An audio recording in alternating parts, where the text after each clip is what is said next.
Python install केलं पण तुमचा कोड रन होत नाहीये. कोडिंग सुरू करण्याआधीच एरर्स येतात. प्रॉब्लेम पायथॉनमध्ये नाही, प्रॉब्लेम तुमच्या IDE मध्ये आहे. ह्या व्हिडिओमध्ये मी पायथॉन बरोबर वेजनी कसं इन्स्टॉल करायचं ते दाखवणार आहे, विशेषतः बिगिनर्ससाठी. हाय अँड वेलकम बॅक. आपण पायथॉन स्टेप बाय स्टेप शिकत आहोत. जर तुम्ही कम्प्लीट बिगिनर असाल तर हा व्हिडिओ शेवटपर्यंत नक्की बघा, नाहीतर पुढचे व्हिडिओज थोडे कन्फ्युजिंग वाटू शकतात. पायथॉन म्हणजे काय? पायथॉन हा पायथॉनसाठीचा सर्वात बिगिनर फ्रेंडली IDE पैकी एक आहे. तो एरर्स क्लिअरली दाखवतो, स्मार्ट सजेशन्स देतो आणि तुम्हाला सेटअप इश्यूज फिक्स करण्यापेक्षा लर्निंगवर फोकस करायला जास्त मदत करतो. पण जर पायथॉन इनकरेक्टली इन्स्टॉल झालं असेल तर बहुतेक बिगिनर्स या स्टेजवर अडकतात. व्हिडिओच्या शेवटी मी एक इम्पॉर्टंट सेटिंग सुद्धा दाखवणार आहे, म्हणून स्किप करू नका.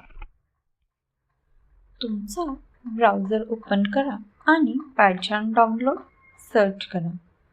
नेहमी JetBrains ऑफिशियल वेबसाईटच ओपन करा. आधी पायथॉनच्या कम्युनिटी आणि प्रोफेशनल अशा 2 व्हर्जन्स होत्या. आता JetBrainsच्या एक युनिफाईड इन्स्टॉलर देतं.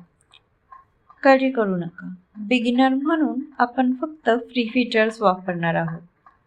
डाउनलोडवर क्लिक करा आणि पायथॉन डाउनलोड सुरू करा. फाईल डाउनलोड झाल्यावर तो ओपन करा. इन्स्टॉलेशन अप्रूव्ह करण्यासाठी येस वर क्लिक करा. नेक्स्ट वर क्लिक करा. या स्क्रीनवर इन्स्टॉल करण्यासाठी लागणारी किती जागा रिक्वायर्ड आहे आणि डेस्टिनेशन फोल्डर कोणता असेल ते दिसेल. बहुतेक वेळा डिफॉल्ट लोकेशन तशीच ठेवा.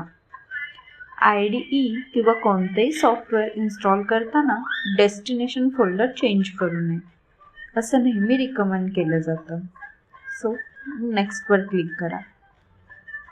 आता एक खूपच महत्त्वाची स्टेप आहे. Add bin folder to the path हा ऑप्शन चेक आहे याची खात्री करा. जर तुम्हाला हवं असेल तर क्रिएट डेस्कटॉप शॉर्टकट हा ऑप्शन सुद्धा चेक करू शकता. आता नेक्स्ट वर क्लिक करा आणि नंतर इन्स्टॉल वर क्लिक करा. इन्स्टॉलेशन पूर्ण होईपर्यंत थोडा वेळ वाट पहा. जर ही पायथॉन सिरीज तुम्हाला उपयोगी वाटत असेल तर सबस्क्राईब करा, कारण पुढच्या व्हिडिओमध्ये आपण आपला पहिला पायथॉन प्रोग्राम रन करणार आहोत. इन्स्टॉलेशन कंप्लीट झाल्यावर रन पायथॉन हा ऑप्शन टिक करा आणि फिनिशवर क्लिक करा. पायथॉन पहिल्यांदा ओपन झाल्यावर लायसन्स ॲग्रीमेंट एक्सेप्ट करा आणि कंटिन्यूवर क्लिक करा. जर ते सेटिंग्स इम्पोर्ट करण्यासाठी विचारत असेल तर डू नॉट इम्पोर्टचा ऑप्शन सिलेक्ट करा. बिगिनर्ससाठी क्लीन सेटअप हा नेहमीच बेस्ट ऑप्शन असतो. आता न्यू स्क्रिप्टवर क्लिक करा. तुम्हाला काही कमेंट्स असलेला एक रेडीमेड पायथॉन स्क्रिप्ट दिसेल. साधारणपणे तुमचा पायथॉन इंटरप्रिटर आपोआप डिटेक्ट झाला पाहिजे. जर पायथॉन नाही डिटेक्ट झाला तरीही काळजी करू नका, आपण ते मॅन्युअली फिक्स करू. 3 लाईन्सच्या मेनूवर क्लिक करा. मग फाईलवर क्लिक करून सेटिंग्समध्ये जा.